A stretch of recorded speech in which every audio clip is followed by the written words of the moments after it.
there is a substratum of the military, though, that is hyper militarist.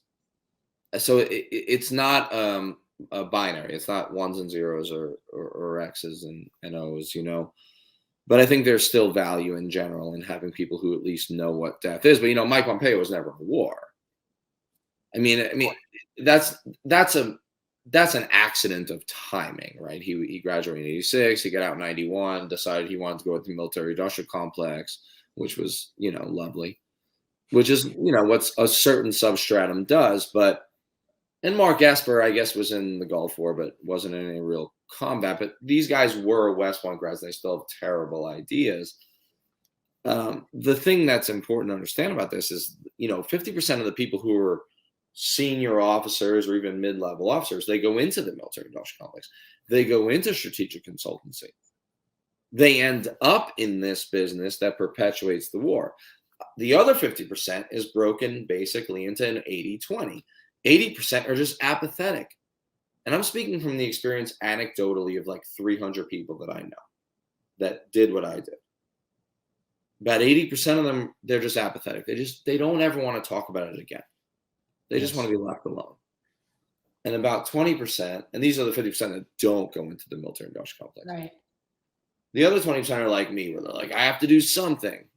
But that's still a pretty small percentage when you really think about it. But it still is a better percentage than these young Republican, Nixon acolyte, Roger Stone wannabes who just don't care.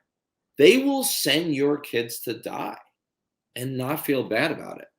And then make sure that their kids and their kids' kids don't even consider it. And like I said, that's the lowest form of human behavior as far as I can tell. So what do you attribute the mind? I mean, to me, the worst of them all is John Bolton. I've never seen anybody worse. So what do you attribute that to? Like, what is is there anything, because, psychological profiling is a huge thing in the military. And if there's any way to really get into the brain of somebody like a John Bolton, like, what do you see there? Like, I mean, you know what you normally say?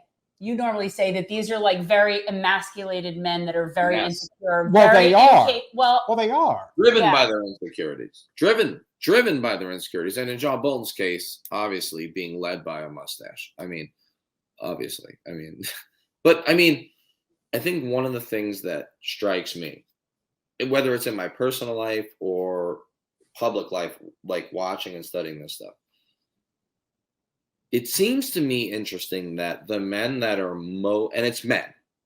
Always. Usually. Well, yeah, almost exclusively.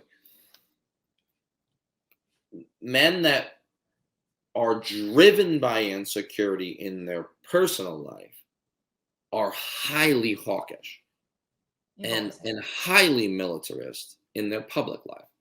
And they want to make sure you know. And again, it could be in a restaurant. It could be at a party. It could be at a bar. They're going to let you know. And it's true with cops as well, right? It's not just in the military, but also, by the way, they have the same opinions. Everybody's a hero until they have to do it themselves. Everybody's a warrior when they're sending other people.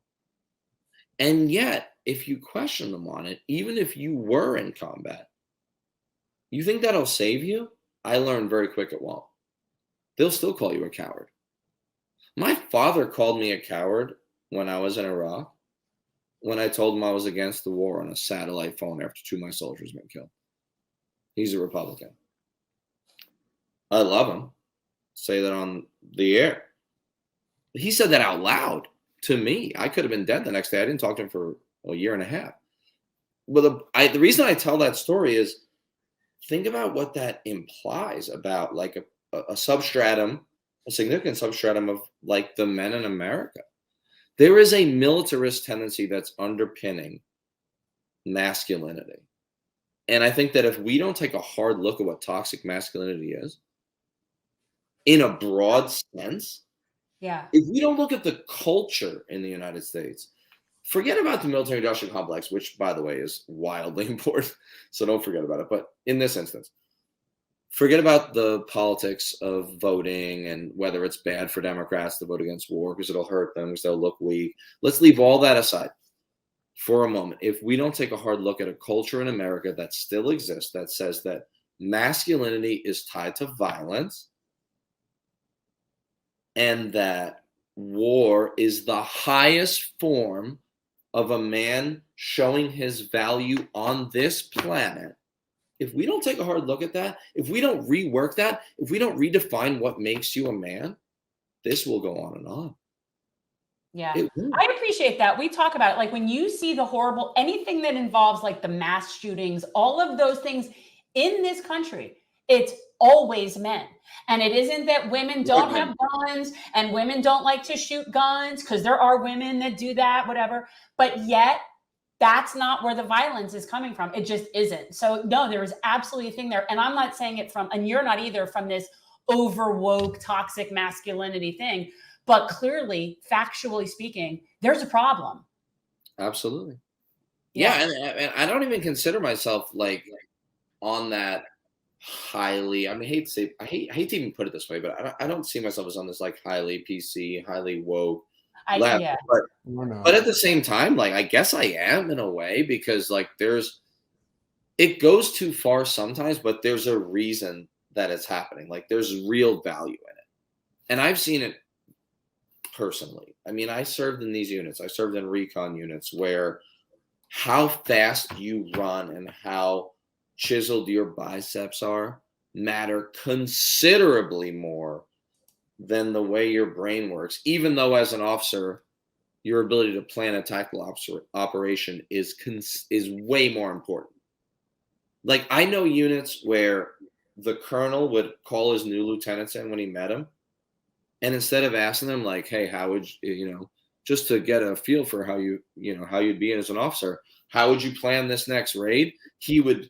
This is true. There's a guy named Colonel Steele who you can read about in the New Yorker. He was the captain in Black Hawk Down, real monster and war criminal. He used to have his lieutenants and captains, when they come in, pick up 70-pound dumbbells and show them how many times they could bicep curl them. In other words, this is deeply embedded in our society. And it starts there and it ends with a $1.3 trillion military budget that nobody questions. But if you ask for 3 weeks, 4 weeks, get crazy, 6 weeks of paid family leave, you're the word, wussy, right? Oh, I was going to say socialist, because which is even worse than the word I mentioned. I mean, oh my God, you hate America. Yes, well, yeah. That's what it is. Thanks for watching. If you want to support our mission to transform politics into service, please like this video, subscribe, follow us on social media, and consider joining our Patreon, where you'll get early access to our interviews as well as other exclusive content. Links are in the description. Peace out.